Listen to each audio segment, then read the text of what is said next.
Viral sebuah video ramai dibagikan usai diposting oleh seorang wanita di media sosial.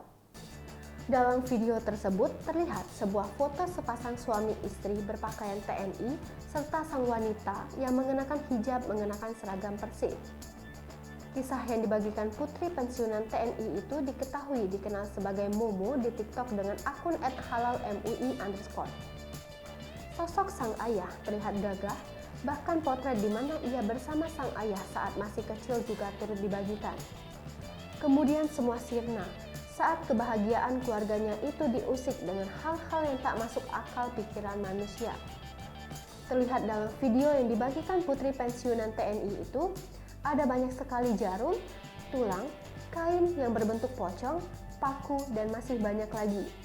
Tak hanya itu, penderitaannya juga semakin bertambah saat ayahnya mengalami kecelakaan. Anehnya, menurutnya saat kejadian celana yang dikenakan sang ayah tak mengalami robek sedikit pun. Dengan banyak hal-hal tak masuk akal, menurutnya sang ayah sangat kuat bisa bertahan melewati semua yang sudah dialaminya. Dituliskannya pula dalam video yang sudah ditonton lebih dari 1,1 juta kali itu, semua kiriman yang disebutnya sebagai santet itu lantaran adanya dugaan kiriman dari keluarga dekatnya yang iri.